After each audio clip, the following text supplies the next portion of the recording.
গতকাল সল্টলেক স্টেডিয়ামের ঘটনা আপনারা দেখেছেন, পরশুদিন কি সব দেখছেন, কেন হয়েছে আপনারা তাও জানেন। কিন্তু ঘটনাটা খালি একটা সল্টলেক স্টেডিয়ামে একদিন মেসি এলো আর তৃণমূল কংগ্রেসের অরূপ বিশ্বাস আর মমতা ব্যানার্জি 14 গোষ্ঠী মাঠে নেমে ঘিরে থাকলো, তাই কিছু লোক টাকা দিয়ে দেখতে পেল না। প্রশ্নটা খালি একটা দেখতে পাওয়া না পাওয়ার প্রশ্ন না। পশ্চিমবাংলায় এই যে একটা সর্বগ্রাসী তৃণমূল কংগ্রেসের এই যে একটা ভিআইপি কালচার চলছে, যে পশ্চিমবাংলার মানুষ একদিকে আর তৃণমূল নেতাদের গোষ্ঠী একদিকে, কোথায় নেই। একটা সল্টলেকের একটা ঘটনা খালি এক বেলার ঘটনা নয়। আপনি পশ্চিমবাংলার এখন চারদিকে তাকিয়ে দেখুন। আপনি রাজনীতির ক্ষেত্রে ওরা বলেছিল বিরোধী শূন্য পঞ্চায়েত পুরসভা করবো, ওখান দিয়ে শুরু হয়েছিল। তারপরে হলো কি, পশ্চিমবাংলায় এমন কোনো কলেজ থাকবে না যা স্টুডেন্টস ইউনিয়ন তৃণমূল চালাবে না। পশ্চিমবাংলার এমন কোনো সমবায় থাকবে না যা তৃণমূল গাছ জোরে দখল করবে না। ওই অব্দি গেল। তারপরে এখন কি দিন চলছে, গোটা বাংলায় আপনি এমন কোনো পুজো কমিটি দেখাতে পারবেন না যে পুজো কমিটির মাথায় তৃণমূলের লোক দখল করে বসে নেই। আপনাদের অশোকনগর থেকে শুরু করে গোটা পশ্চিমবাংলার এক চেহারা। দুর্গাপুজো আসা দেখবেন পুজোর হোর্ডিং হয়, বড় বড় পুজোর হোর্ডিং বসেছে, যেখানে দুর্গা ঠাকুরের ছবি থাকার কথা, দুর্গা ঠাকুরের ছবি কোন সাইডে একটা রেখেছে কি রাখেনি, পোস্টারের বাইরে চলে গেছে। আর যেখানে মা দুর্গার ছবি থাকার কথা সেখানে মমতা ব্যানার্জির একটা এত বড় ছবি, পাশে যেখানে গণেশের ছবি থাকার কথা সেখানে দেখবেন পাড়ায় তৃণমূলের কাউন্সিলর পয়সা খেয়ে খেয়ে তারা গণেশের মতো চেহারা হয়েছে, তার একখানা ছবি গণেশের জায়গায়। দুর্গা পুজো হচ্ছে না মমতা পুজো হচ্ছে, হোর্ডিং থেকে বুঝতে পারবেন। ফিল্ম ফেস্টিভ্যাল হচ্ছে, সত্যজিৎ রায়, ঋত্বিক ঘটক, তপন সিনহার ছবি নেই, মৃণাল সেনের ছবি নেই, তার বদলে মমতা ব্যানার্জির ছবি। রবীন্দ্র জয়ন্তীর অনুষ্ঠান, রবীন্দ্রনাথ ঠাকুর, তার পাশে মমতা ব্যানার্জি। নজরুল জয়ন্তীর অনুষ্ঠান, নজরুল ইসলাম, পাশে মমতা ব্যানার্জি। এমনকি বর্ষাকালে ডেঙ্গু ম্যালেরিয়া হয় দেখবেন আপনাদের অশোকনগর পুরসভায়, দেখবেন গোটা বাংলার পুরসভায় বর্ষাকালে ডেঙ্গু ম্যালেরিয়া হচ্ছে, তো মশা মারতে হবে তার জন্য পুরসভা হোর্ডিং লাগিয়েছে। হোর্ডিং এ মশা উঠছে, মশার পাশেও মমতা ব্যানার্জি। কোথায় নেই, মানে হারামের টাকায় খেয়ে খেয়ে কোথায় আর নেই হচ্ছে। যেখানে দেখবেন তৃণমূলের দখল। পাড়ার পুজো হচ্ছে এই জেলায়, আপনাদের মনে আছে দমদমে 3 বছর আগে দুর্গা পুজোর প্যান্ডেল বানিয়েছে, দুর্গা ঠাকুরের জায়গায় মমতা ব্যানার্জির নীলপা সাদা শাড়ি পরা মূর্তি। এবারে মানসিকতা পরিষ্কার যে ভাই তুমি সিপিএম হোক, কংগ্রেস হোক, তৃণমূল হোক, তুমি যে পারো হও, তুমি যদি আমাদের প্যান্ডেলে আসো, পাড়ার বারোয়ারি পুজোয় আসো, তো আমাদের দিদির সামনে দাঁড়িয়ে তোমায় পুষ্পাঞ্জলি দিতে হবে। দিতে পারলে ভালো, নাহলে ফটো তোমার জন্য দুর্গা পুজো নয়। যেখানে পারবে সামাজিক দখলদারি। যদি আপনারা মনে করেন যে বাড়িটাতে বাড়াবাড়ি হচ্ছে, তাহলে এই বাড়াবাড়ি আবার বন্ধ করা দরকার। ওই একটা সল্টলেক স্টেডিয়ামে ওরা কালকে পরশুদিন ওরা জালিয়াতি করেছে। অরূপ বিশ্বাস যেখানে সল্টলেক স্টেডিয়ামে একটা জলের বোতল নিয়ে সাধারণ লোক ঢুকতে পারেনি, পুলিশ থেকে নিয়ম করে দেওয়া হয়েছে কেউ জলের বোতল নিয়ে ঢুকতে পারবে না। আর ওই অরূপ বিশ্বাসের এক চামচা আছে কলকাতা শহরে, অরূপ বিশ্বাসের অফিসে বসে অরূপ বিশ্বাসের হয়ে এমএলএ সার্টিফিকেট বিলি করে। ওই অরূপ বিশ্বাসের চামচার কোম্পানি টেন্ডার পেয়েছে নাকি, বেআইনি বোতল নিয়ে যাওয়ার টেন্ডার পেয়ে 1 লক্ষ লোকের স্টেডিয়ামে 20 টাকার বোতল 200 টাকায় বিক্রি করেছে। মানে 180 টাকা মুনাফা, 180 টাকার ব্ল্যাক মানি। আপনারা 180 into 1 লক্ষ চিন্তা করুন কত টাকা হয়। ভোটের আগে খালি বোতলের কালোবাজারি করে অরূপ বিশ্বাসী টাকা তুলেছে, একদিন যুব ভারতী থেকে টাকা তুলেছে।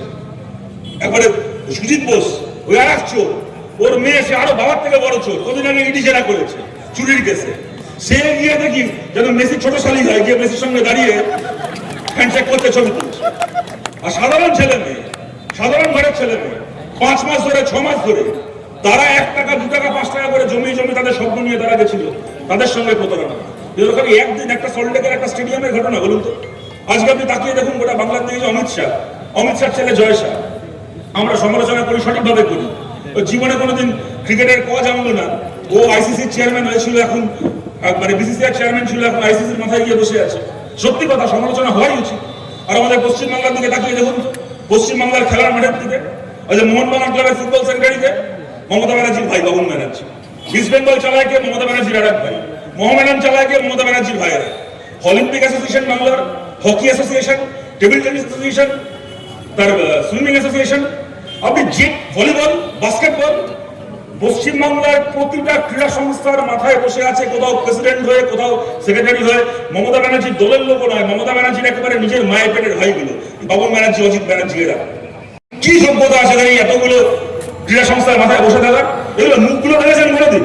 এরা ছোটবেলা কোনোদিন পাস করতে গিয়ে কমলা লেবু ছাড়া আর কিছু পেয়েছে বলে মুখ দেখে মনে হয়? তারা সমস্ত গোটা বাংলার সবকটা ক্রীড়া সংস্থার মাথায় বসে আছে।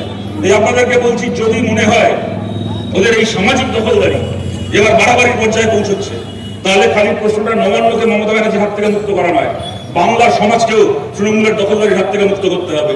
বামপন্থীদের জেতান, বামপন্থীদেরকে জেতালে পশ্চিমবাংলার রাজনীতি স্কুল কলেজ হাসপাতাল নিয়ে হবে। পশ্চিমবাংলার রাজনীতি একজন কৃষকের ফসলের দাম, শ্রমিকের ঘামের মজুরি নিয়ে হবে। খালি তাই নয়, আপনার খেলার মাঠ পাড়ার ছেলে মেয়েদের কাছে ফেরত যাবে, আপনার পুজো কমিটি মানুষের কাছে আবার ফেরত যাবে। বাংলার সমস্ত ক্ষেত্র, খেলাধুলো থেকে শুরু করে সংস্কৃতি থেকে শুরু করে বাংলার সমস্ত ক্ষেত্র যেগুলো এখন তৃণমূল পকেটে ভরে রেখেছে, এই সামাজিক ক্ষেত্রগুলো আবার মুক্ত হবে, মানুষের কাছে এগুলো ফেরত যাবে। দল মত নির্বিশেষে মানুষের কাছে আমরা এর জন্য সমর্থন চাই। আমার কথাকে আমি শেষ করছি আপনাদের কাছে এইটা বলে, দেখুন আমরা 34 বছর সরকার চালিয়েছি।